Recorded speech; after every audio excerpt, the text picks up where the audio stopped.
अस्सलामुअलैकुम। मेरा नाम सैयद वकार हुसैन शाह है और मैं आपको अपने यूट्यूब चैनल वकार वेल विशर में खुश आमदीद कहता हूँ और अपनी क्लास का आगाज़ हदीस करीम से करते हैं। रसूलुल्लाह सल्लल्लाहु अलैहि वसल्लम ने अरशाद फरमाया, तुम्हारे लिए यही गुनाह काफ़ी है कि तुम हमेशा झगड़ते रहो। तो प्यारे बच्चों, आज की क्लास में हम क्लास 11 चैप्टर नंबर 7 एक्सरसाइज 7.2 के क्वेश्चन नंबर 8 से लेकर क्वेश्चन नंबर 11 तक सॉल्व करेंगे। तो चलते हैं अपने क्वेश्चन की जानिब। Question number 8, find numerically greatest term in 3 minus 2x। हमारे पास टर्म ये दी हुई है 3 माइनस 2x पावर 10 और यहाँ पे x की जगह हमने पुट करना है 3/4।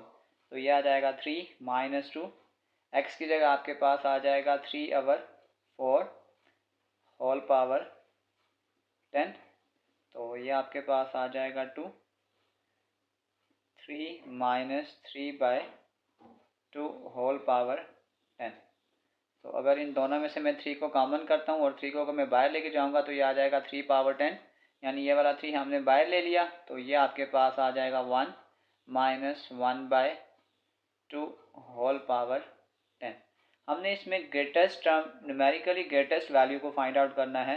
तो न्यूमेरिकली ग्रेटेस्ट वैल्यू को फाइंड आउट करने के लिए हमारे पास एक जनरल टर्म होती है, जो हमारे पास एक फार्मूला होता है, वो इस फॉर्म में होता है।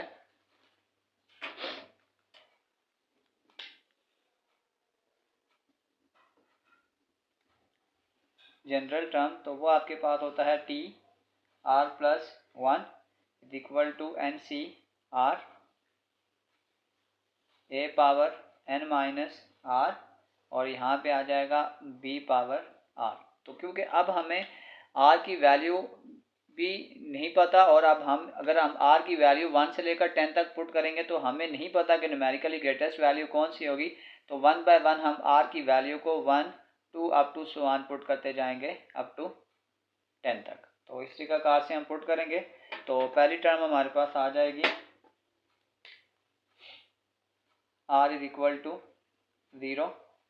तो ये आपके पास आ जाएगा T 0 plus 1 is equal to N C R. तो एन अब आपके पास यहाँ पे 10 है तो ये आ जाएगा 10 सी आर। आर हमारे पास इस केस में हमने यहाँ पे 0 पुट किया है तो ये आ जाएगा 10 सी 0। फिर आपके पास आ जाएगा ए पावर एन माइनस आर। तो ए आपके पास, अच्छा मैं यहाँ पे पहले इसमें से ना डेटा भी लिख लेता हूँ कि आपके पास ए इज इक्वल टू 1 है, B is equal to minus 1/2 है और n इज इक्वल टू 10 है। तो अब आपके पास आ जाएगा a यानी कि 1 power n minus R 10 minus 0 10 और b पावर आपके पास आ जाएगा यानी माइनस 1/2 पावर 0। इसी प्रकार से आपके पास आ जाएगा r is equal to 2, r is equal to पहले 0 था अब 1 पुट कर लेते हैं। तो ये आपके पास आ जाएगा 1 plus 1 is equal to 10c1। 1 power 10 में से 1 निकालेंगे 9 और माइनस 1/2 पावर 1। फिर इसी प्रकार से अब r की वैल्यू को बढ़ाते जाएं 0 1 r इज इक्वल टू 2। तो ये आपके पास आ जाएगा 2 प्लस 1। अब ये आपके पास आ जाएगा 10c2। 1 की पावर को डिक्रीज कर 9 है तो ये 8 हो जाएगा और माइनस 1/2 पावर ये 1 है तो इसको 2 कर दें। इसी प्रकार से r is equal to 3, t is equal to ये आ जाएगा 3 प्लस 1 10c3। फिर ये आपके पास आ जाएगा 1 पावर 7 और ये आ जाएगा माइनस 1/2 पावर 3। फिर ये आ जाएगा r इज इक्वल टू 4।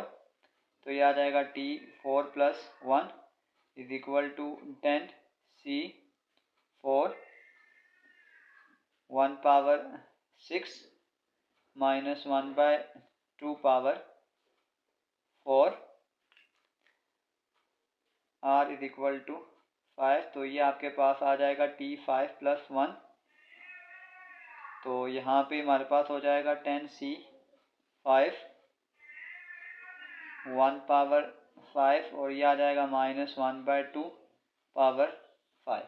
इन तमाम वैल्यूज़ को मैं कैलकुलेटर पे सॉल्व करता हूँ 1 बाय 1 की बार इस डेटा को लिखूँगा और फिर इसमें पावर चेंज करता जाऊँगा। यह आ जाएगा 10C 0, फिर ये आ जाएगा 1 पावर 10 और फिर ये आपके पास आ जाएगा -1/2 और पावर इसकी आ जाएगी 0। बस मैं अब इसी को इस तरह सिंप्लीफाइड फॉर्म में सॉल्व करूँगा और इसी तरीक़ेकार से बस यहाँ पे वैल्यूज़ को चेंज करता जाऊँगा। तो आपके पास पहला आंसर आ गया है 1।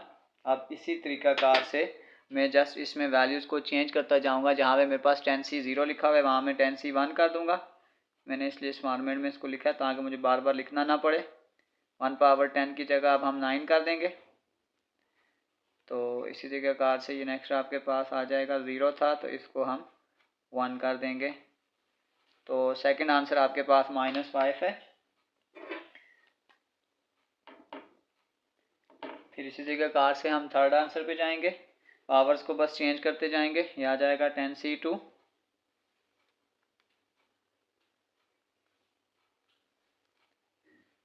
8 और यहाँ पे इस पावर को जब मैं चेंज करूँगा तो 1 की जगह ये आ जाएगा 2 और इसी तरीक़ाकार से मेरे पास आ जाएगा 11.25।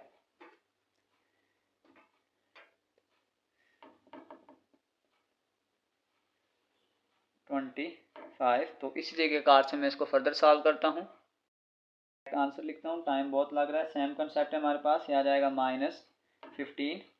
फिर ये आपके पास जो नेक्स्ट आंसर है वो आ जाएगा 13.125। फिर नेक्स्ट आंसर आपके पास आ रहा है -7.875। अब आप यहाँ से देख सकते हैं कि आहिस्ता आहिस्ता यहाँ पे न्यूमेरिकली वैल्यू इंक्रीज हुई, लेकिन यहाँ से आहिस्ता आहिस्ता अब न्यूमेरिकली वैल्यू डिक्रीज हो जाएंगी। तो बाकी टर्म निकालने की ज़रूरत नहीं है। All remaining term is less, so we don't need to solve them.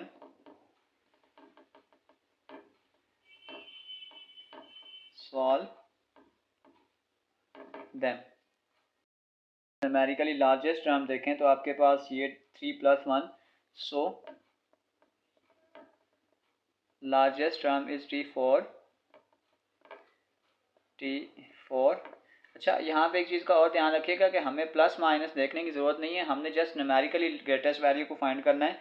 तो T4 आपके पास आ रहा है। अच्छा, यहाँ पे ये देखें, इस सब का आंसर हमने निकाला है तो 3 पावर 10 भी साथ लिखेंगे, 3 पावर 10 और फिर आपके पास आ जाएगा T4 का आंसर। तो इसी तरीक़ेकार से आ जाएगा 3 पावर 10 और T4 का आंसर है -15।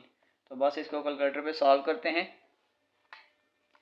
3 पावर 10 मल्टीप्लाई बाय -15, तो ये आपके पास आ जाएगा -88573 the largest numerical value,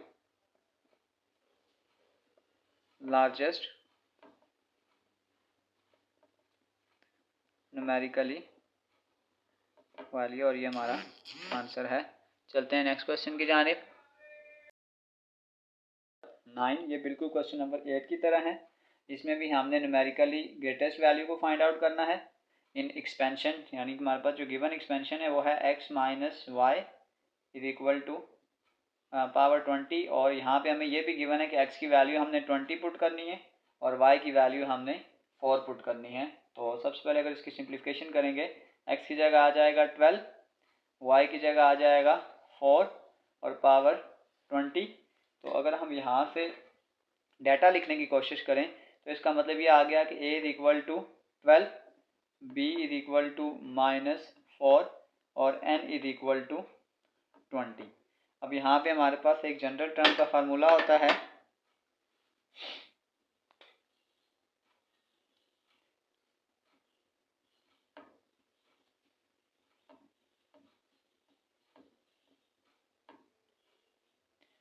TR+1 is equal to, ये आपके पास होता है NCR a power n minus r और b पावर r। तो यहाँ पे n माइनस r है और यहाँ पे r की वैल्यू देखें आपके पास 20 है। अब हमें ये नहीं पता कि इसकी ग्रेटेस्ट वैल्यू कौन सी है, तो हम 1 बाय 1 पुट करेंगे। तो हम r को 0 से लेकर 20 तक पुट करेंगे और हमने न्यूमेरिकली लार्जेस्ट वैल्यू को फाइंड आउट करना है। तो स्टार्ट करते हैं। r इज इक्वल टू 0, तो ये आपके पास आ जाएगा t 0 + 1 is equal to NC r, तो ये आपके पास आ जाएगा 20 C r आपके पास यहाँ पे 0 है और a आपके पास है 12। 20 में से 0 को माइनस करेंगे 20 और ये आपके पास आ जाएगा b -4 की पावर 0।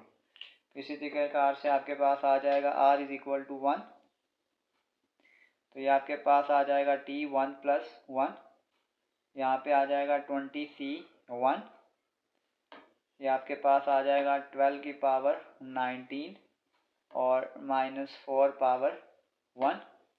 फिर इसी प्रकार से ये आपके पास आ जाएगा r इज इक्वल टू 2, तो ये आ जाएगा t 2 + 1 is equal to 20 C 2 12 power 18 और -4 पावर यहाँ पे आ जाएगा 2। इसी प्रकार से ये आ जाएगा r इज इक्वल टू 3, तो यहाँ पे आ जाएगा t 3 + 1 is equal to 20 C 3, तो ये आपके पास आ जाएगा 12 की पावर 17 और यहाँ पे आ जाएगा -4 पावर 3। नेक्स्ट आपके पास आ जाएगा r इज इक्वल टू 4, तो ये आपके पास आ जाएगा t 4 + 1 is equal to 20 C 4 12 की पावर 16 और -4 की पावर 4। फिर आपके पास आ जाएगा r इज इक्वल टू 5, तो ये आ जाएगा t 5 + 1 is equal to 20 C 5 12 की पावर 20 में से 5 निकालेंगे तो ये आ जाएगा 15 -4 पावर 5। तो सबसे पहले हम कैलकुलेटर पे इसको 1 बाय 1 सॉल्व करते हैं।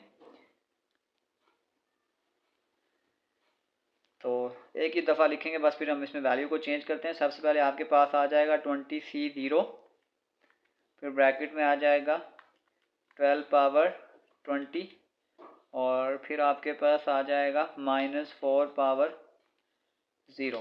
तो ये आपके पास पहला आंसर आ रहा है 3.83 × 10⁻21।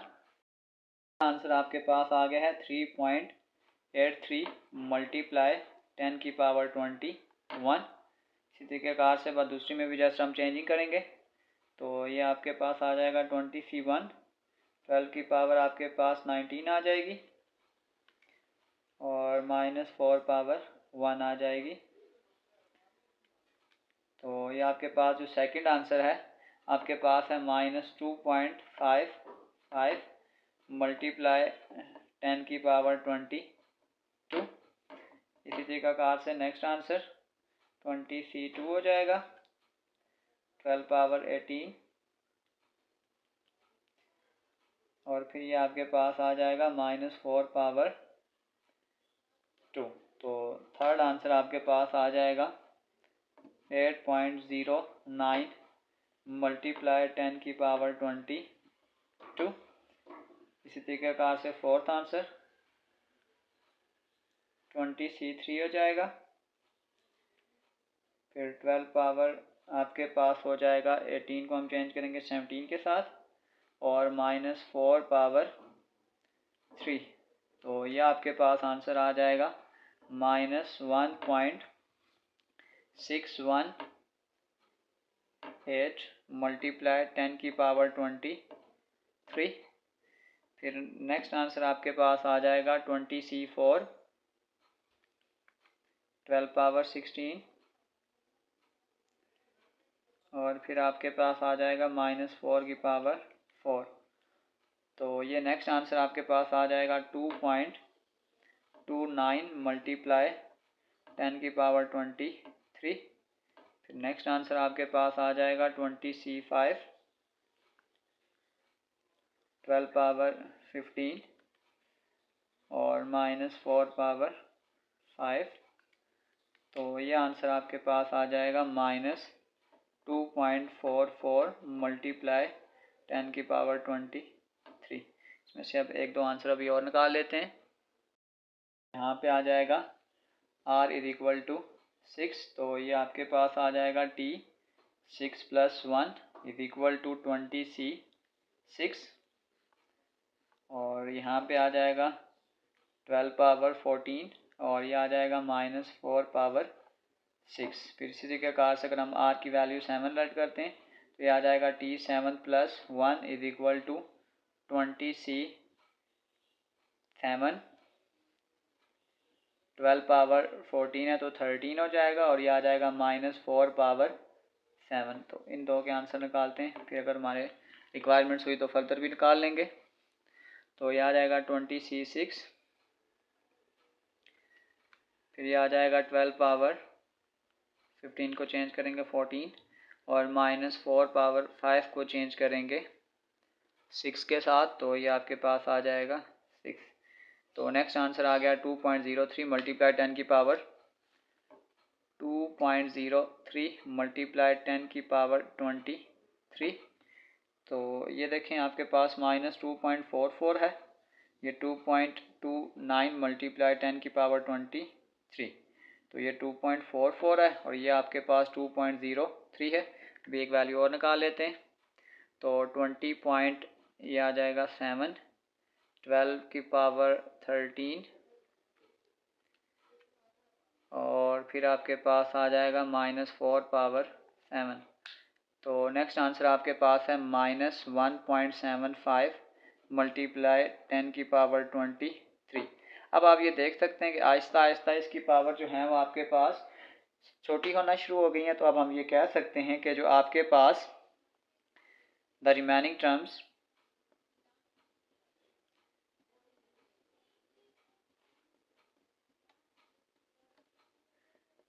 is numerically smaller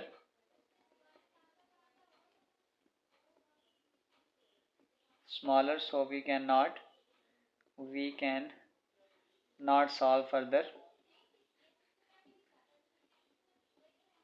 तो अगर आप न्यूमेरिकली वैल्यू देखेंगे तो आपके पास जो लार्जेस्ट वैल्यू है वो आपके पास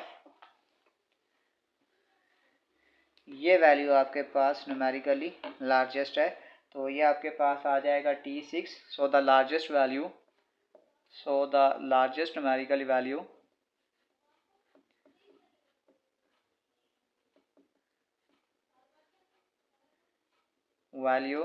इज T6, और T6 की जो लार्जेस्ट वैल्यू है आपके पास -2.44 मल्टीप्लाई 10⁻23। फिर आपको एक बार बता दूं कि इसके अंदर हमने साइन नहीं देखना, हमने जस्ट न्यूमेरिकली वैल्यू देखनी है कि कौन सी वैल्यू हमारे पास न्यूमेरिकली बड़ी आ रही है। तो चलते हैं नेक्स्ट क्वेश्चन की जानिब। 10 prove that sum of binomial coefficient of order is equal to 2 power n। तो सबसे पहले अगर हम बाइनोमियल कोफिशिएंट का एक जनरल फार्मूला हमारे पास था कि a + b पावर n हो, तो उसको हम यूँ लिखते हैं nc0 a power n minus a power n, और b पावर आपके पास आ जाएगा 0। फिर ये आपके पास आ जाएगा nc1 a power n minus 1, यानी पहले a की पावर्स को कम करते जाएं और b की पावर्स को ज़्यादा करते जाएं, अप टू ये हमारे पास आ जाता है लास्ट टर्म nc n।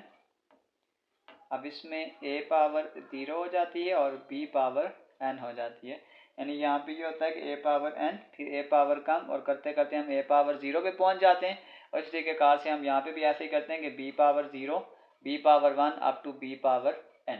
इसमें हमारे पास ये a और b के साथ हमारा कंसर्न इसलिए नहीं है कि हमने सिर्फ इसके कोफिशिएंट को देखना है कि जो इसके कोफिशिएंट है हम उसको सॉल्व करेंगे। तो अगर हमने सिर्फ कोफिशिएंट को सॉल्व करना है तो इसका मतलब हम ये कह सकते हैं कि a की जगह भी 1 पुट कर दें और b की जगह भी 1 पुट कर दें, क्योंकि a और b जब हम 1 पुट कर देंगे तो 1 की जितनी भी पावर आएंगी वो 1 ही होगी, तो इसको हमें फर्दर सिंप्लीफिकेशन करने की ज़रूरत नहीं पड़ेगी। तो इसका मतलब ये आ गया कि आपके पास आ जाएगा 1 + 1 power n is equal to, यहाँ पे आपके पास आ जाएगा NC0, ये 1 पावर n, और इसी तरीके कार से NC1, यहाँ पे 1n-1 और 1 पावर 1, ये फर्दर बस 1 की जितनी भी पावर आएगी हमारे पास आंसर 1 ही आ जाएगा।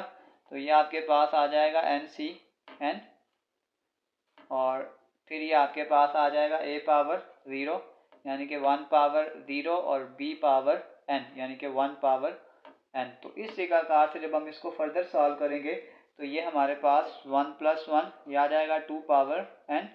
तो ये हमारे पास आ जाएगा NC0 + NC1 + NC2 up to NCn। तो हमारे पास यही हमने प्रूव करना था कि sum of binomial coefficient of order के sum of coefficients of binomial order को अगर हम प्लस करें तो आपके पास 2n हमने यही चीज़ प्रूव करनी थी। तो ये समझने के हमारे पास जो पहला पार्ट था हमने इसको सॉल्व कर लिया है।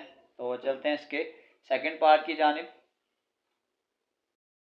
सेकंड पार्ट में हमारे पास ये कहा गया है कि प्रूव करें कि sum of odd binomial coefficient is equal to sum of even binomial coefficient. तो अगर हमने इस चीज़ को प्रूव करना होगा तो इसमें हम ये प्रूव करेंगे कि a की वैल्यू आपके पास 1 है और b की वैल्यू आपके पास -1 है। ये हम ऐसा क्यों कर रहे हैं, क्योंकि हमारे पास जब हम पॉजिटिव और नेगेटिव टर्म में जाते हैं तो यहाँ पे हमारे पास जो b की वैल्यू है इसकी वजह से आपके पास एक टर्म पॉजिटिव बनती जाएगी और एक टर्म आपकी नेगेटिव बनती जाएगी। तो बस फार्मूले में पुट करते हैं। यहाँ पे ये आपके पास आ जाएगा a की वैल्यू 1 प्लस b की वैल्यू -1 की power n is equal to, अब आपके पास आ जाएगा NC0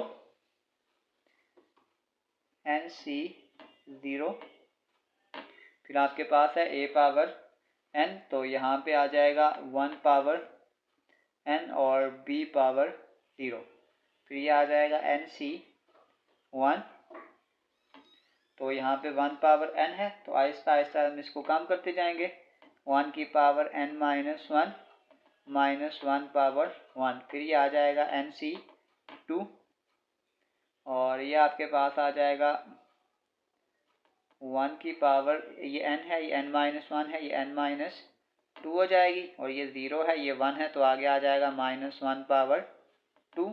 अब 2 इसको सॉल्व करते जाएंगे तो हमारे पास आ जाएगा NCn, फिर आपके पास आ जाएगा 1 पावर 0 और -1 पावर n। तो इसमें ये हो रहा है कि हमारे पास एक टर्म आपके पास, मतलब हमारे पास ये कि पहले हमारे पास NC0 फिर a पावर n है, फिर a पावर n-1, an-2 करते करते a पावर 0, और इसी तरीके कार से पहले b पावर 0, फिर b पावर 1, फिर b power 2 up to b power n। अब इसमें हमारे पास ये देखें कि ये आपके पास आ जाएगा 1 -1 power n is equal to, अब यहाँ पे क्या होगा, जब -1 पावर 0 करेंगे तो ये आपके पास 1 हो जाएगा, तो यानी पहला आंसर आपके पास आ जाएगा NC0। तो -1 की पावर जब -1 लेंगे तो ये -1 आ जाएगा, यानी जहाँ जहाँ पे आपके पास -1 की पावर आड है तो वो आड आता जाएगा, ये NC0, फिर NC1, जब यहाँ पे पावर 2 होगी तो ये प्लस हो जाएगा, फिर ये आ जाएगा NC2, फिर आगे आ जाएगा NC3, करते करते करते आपके पास प्लस NCn आ जाएगा। अब यहाँ पे -1 और +1 इसको जब हम कैंसिल करेंगे तो ये आपके पास आ जाएगा 0 power n is equal to, अब हमारे पास हम ऐसे कर लेते हैं कि हमारे पास जो पॉजिटिव टर्म्स हैं उसको अगर हम इकट्ठा करें तो ये आपके पास आ जाएगा NC0 प्लस NC2 प्लस ये आपके पास आ जाएगा NC4, इसी तरीके कार से ये आ जाएगा NCn। तो ये सारी टर्म हमारे पास पॉजिटिव है, और अगर मैं इन माइनस वाली टर्म में से माइनस को कॉमन लेता हूँ, ये देखें, ये इसी के कार से ये आपके पास माइनस आएगा, अगर मैं यहाँ से ये सारा माइनस कॉमन ले लूँ तो ये मेरे पास आ जाएगा NC1 plus NC3 plus NC5 up to NCn-1, और फिर हमारे पास ये सारी माइनस वाली वैल्यू को उठा के अगर हम इधर लेकर आ जाते हैं तो ये आपके पास आ जाएगा NC1 plus NC3 up to N C N minus one is equal to N C zero plus N C two plus N C four up to N C N आ जाएगा। तो बस हमने ये प्रूव कर दिया कि सम ऑफ ऑड बाइनोमियल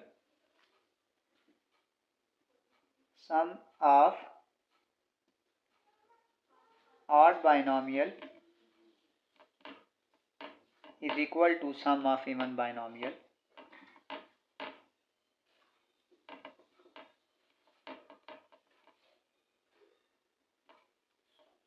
तो इसमें सेकंड पार्ट भी हमने प्रूव कर लिया है। अब हमने एक चीज़ और प्रूव करनी है कि even sum of binomial coefficient अगर करें तो उसका आंसर 2n माइनस 1 आना चाहिए। तो हमारे पास आप यूँ समझ लें कि ये हमने एक फर्स्ट पार्ट सॉल्व किया है, यहाँ से आपके पास सेकंड पार्ट सॉल्व हो रहा है और नेक्स्ट हम इसका थर्ड पार्ट सॉल्व करेंगे। तो थर्ड पार्ट को सॉल्व करने के लिए यूजिंग 1, तो हमारे पास ये आपके पास है 2 पावर n। इसमें हम ये करते हैं कि आपके पास जो इवन टर्म है उसको अलग कर लें और ऑड टर्म को हम अलग कर लेते हैं। ये आ जाएगा n C zero plus N C two plus N C four up to N C n. और इसी तरीक़ाकार से फिर हम ऑड टर्म को भी अलग कर लेते हैं, N C one plus N C three plus N C five up to N C N minus one. अभी इक्वेशन नंबर 2 में हमने ये चीज़ प्रूव की है कि sum of odd binomial coefficient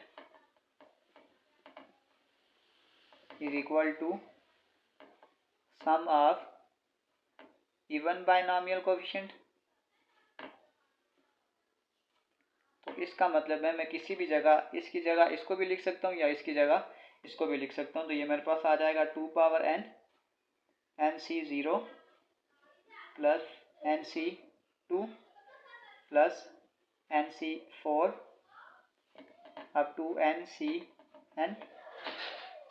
और इस सारी टर्म की जगह मैं दोबारा से ये टर्म लिख सकता हूँ, n C zero plus N C two plus N C four up to N C n.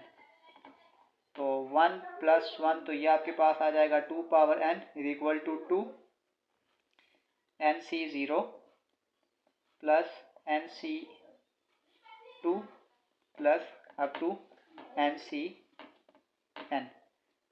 तो अगले स्टेप में इस 2 को हम यहाँ नीचे डिवाइड कर देते हैं। तो ये आपके पास आ जाएगा 2 power n divided by 2 is equal to N C zero plus N C two plus N C four up to N C n. तो इसकी ये पावर +1 है, अगर बेसिस सेम हो तो ये ऊपर जाके माइनस हो जाएगा। तो ये आपके पास आ गया 2 की power n minus 1 is equal to N C zero plus N C one up to N C n. ये हमने इवन के लिए भी लिखा है और मैं इसको डायरेक्ट ऑड के लिए भी लिखना चाहूँ तो भी लिख सकता हूँ कि n C one plus N C three up to N C N minus one. क्योंकि हमने पहले ही कहा था कि आपके पास sum of odd binomial coefficient हो या sum of even binomial coefficient हो वो एक दूसरे के बराबर होते हैं। तो इसका मतलब है कि हमारे पास जो लास्ट प्रूफ था हमने इस चीज़ को प्रूफ करना था, ये भी हमने सॉल्व कर लिया है। तो चलते हैं नेक्स्ट क्वेश्चन की जानिब। 11 consider 1 plus x power n and take NCR is equal to CR। और हमने प्रूव ये करना है कि C1 plus 2C2 x plus 3C3 x का square up to NCN xn minus 1 is equal to n into 1 plus xn minus 1। हमने इस चीज़ को प्रूव करना है। तो अगर हम लेफ्ट हैंड साइड से स्टार्ट करेंगे तो ये आपके पास है C1 plus 2C2 x plus 3 c3x का square up to n c और xn माइनस 1। तो अब हमारे पास ये जो बेसिकली c1 है ये कम्बिनेशन की फॉर्म है, तो इसको मैं इस फॉर्म में भी लिख सकता हूँ, यानी कि nc1 प्लस 2, ये c2 है तो ये आ जाएगा nc2 x, आ जाएगा 3 nc3 x का स्क्वायर अप टू ये आ जाएगा n, ये cn है तो ये आ जाएगा ncn, और ये आपके पास आ जाएगा x की पावर n माइनस 1। तो यहाँ पे अगर कम्बिनेशंस के हम फार्मूलाज को खोलें तो ये आपके पास आ जाएगा n का फैक्टोरियल, 1 का फैक्टोरियल, n माइनस 1 का फैक्टोरियल, ये वाला 2 ऐसे ही nc2 कम्बिनेशन का अगर हम फार्मूला खोलें तो ये आ जाएगा n का फैक्टोरियल, 2 का फैक्टोरियल, और ये आ जाएगा n माइनस 2 का फैक्टोरियल प्लस 3, यहाँ पे आ जाएगा n का फैक्टोरियल, 3 का फैक्टोरियल, और ये आ जाएगा n माइनस 3 का फैक्टोरियल, और यहाँ पे साथ आ जाएगा x का स्क्वायर, यहाँ पे x भी आ जाएगा, और इसी तरीक़ाकार से लास्ट पे आपके पास ये n, ये जो ncn होता है ये 1 ही होता है तो इसको बेशक ना लिखें, ये आ जाएगा x n माइनस 1। तो थोड़ा सा इसको सॉल्व करें तो ये n फैक्टोरियल है तो इसको मैं ऐसे लिख सकता हूँ n इंटू n माइनस 1 का फैक्टोरियल, ये नीचे कैंसिल करने के लिए मैं ऐसे कर रहा हूँ n माइनस 1 का फैक्टोरियल प्लस 2, यहाँ पे ये n फैक्टोरियल है इसको ऐसे कर लो n into n minus 1 n minus 2 का factorial divided by 2 into n minus 2 का फैक्टोरियल प्लस 3, यहाँ पे ये n फैक्टोरियल है मैं इसको ऐसे लिख सकता हूँ n into n minus 1 n minus 2 n minus 3 का फैक्टोरियल, और इस 3 फैक्टोरियल को मैं ऐसे लिख सकता हूँ 3 multiply 2 multiply 1 into n minus 3 का फैक्टोरियल अब टू ये आ जाएगा n इंटू एक्स की पावर n माइनस 1। अब जो चीज़ें कैंसिल हो रही हैं इसको काट दें, ये कैंसिल हो जाएगा, ये इसके साथ कैंसिल, ये इसके साथ कैंसिल, ये यहाँ पे कैंसिल हो जाएगा और ये यहाँ पे टर्म बच गई है उसको हम लिखते हैं, ये आपके पास आ जाएगा n plus n into n minus 1 plus n into n minus 1 n minus 2 divided by 2, यहाँ पे साथ में एक x भी था और यहाँ पे एक x का स्क्वायर भी था तो यहाँ पे आ जाएगा x, यहाँ पे आ जाएगा x का square up to n into x n minus 1। तो अब आप देख सकते हैं इन सब में एक टर्म n आ रही है, तो अगर मैं यहाँ से n को कॉमन कर लूँ तो ये आ जाएगा 1 plus n minus 1 into x plus n minus 1 n minus 2, इस 2 1 2 को मैं 2 फैक्टोरियल भी लिख सकता हूँ, 2 का फैक्टोरियल, यहाँ पे आ जाएगा x का स्क्वायर अप टू x की पावर n माइनस 1। तो यहाँ पे हम एक रिलेशन यूज़ करेंगे कि यूजिंग रिलेशन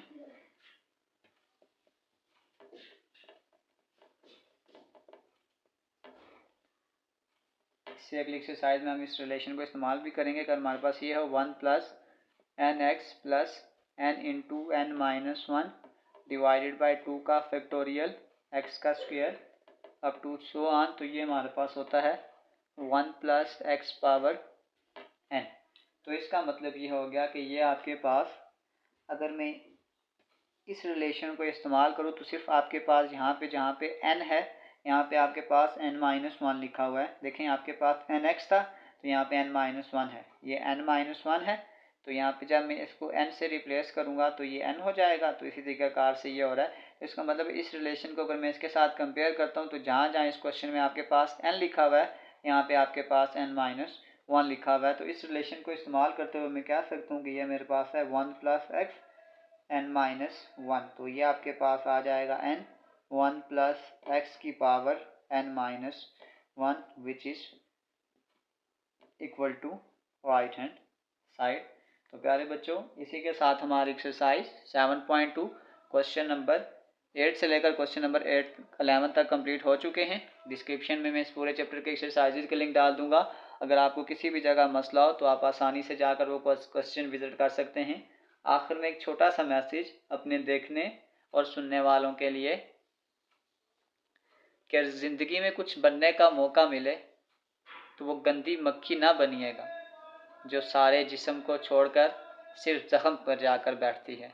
अगर कुछ बनना चाहते हैं तो तितली बन जाएं, जो फूलों से उसका रस भी चुरा लेती है लेकिन फूलों को नुकसान नहीं पहुंचाती। तो प्यारे बच्चों, अपना बहुत सारा ख्याल रखें। मिलते हैं अगली वीडियो में, तब तक के लिए अल्लाह हाफिज़।